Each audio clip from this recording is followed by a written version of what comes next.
नमस्कार.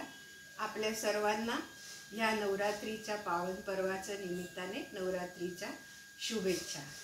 नवरात्री हे उत्सव केवळ देवी दुर्गेच्या उपासनेचा उत्सव नसून तो आपल्या प्रत्येकामध्ये दडलेल्या शक्तीची आठवण करून देणारा हा पर्व आहे. आज महिलांच्या प्रगतीचा जर आपण विचार केला तर चित्र हे सकारात्मक दिसते. शिक्षण क्षेत्रात आपण पाहिलं तर महिला उच्च शिक्षण घेताना दिसत आहे.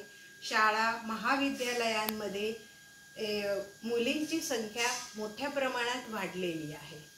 क्रीडा क्षेत्रात, कला क्षेत्रात, प्रत्येक क्षेत्रात महिलांनी स्वतःला सिद्ध केलेला आहे.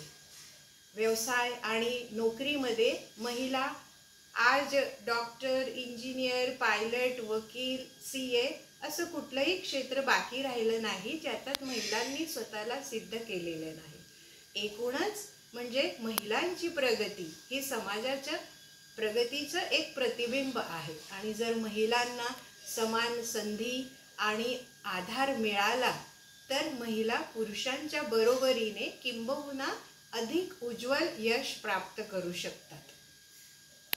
अनेक क्षेत्र आहेत जिथे महिलांचा सहभाग वाढवण्याची आवश्यकता आहे. त्याचं पहिलं म्हणजे विज्ञान आणि तंत्रज्ञानामध्ये आज जे आपण पाहतो हे artificial intelligence, robotics, space research ह्या सगळ्यांमध्ये महिलांचा सहभाग वाढवण्याची आवश्यकता आहे. आणि राजकीय आणि सामाजिक क्षेत्रात महिला हे पंचायत ते संसद पर्यंत स्वतःला सिद्ध करू शकतात आणि धोरणात्मक निर्णय जे आहेत त्या निर्णयामध्ये एक ठोस भूमिका अशी महिला घेऊ शकतात.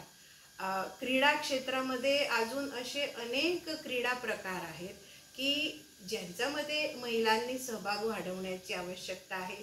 ऑलिम्पिक सारख्या स्पर्धांमध्ये महिलांची संख्या वाढवणं गरजेचं आहे. या नवरात्री निमित्त मी सर्व महिलांना एवढाच संदेश देऊ इच्छिते की स्वतःवर विश्वास ठेवा, कारण अद्वितीय अशी शक्ती प्रत्येकामध्ये दडलेली आहे. उद्योजकता आणि व्यवसाय ह्यासारख्या उद्योग, कला, क्रीडा, विज्ञान सर्वच क्षेत्रांमध्ये तुम्ही आघाडी घेऊ शकतात. कितीही अडथळे आले तरी हार मानू नका. देवी दुर्गेप्रमाणे संघर्ष करायला शिका. स्वतःसाठी, कुटुंबासाठी आणि समाजासाठी प्रेरणा स्तोत्र बना. शेवटी परत एकदा आपल्या सर्वांना नवरात्रीच्या शुभेच्छा. धन्यवाद.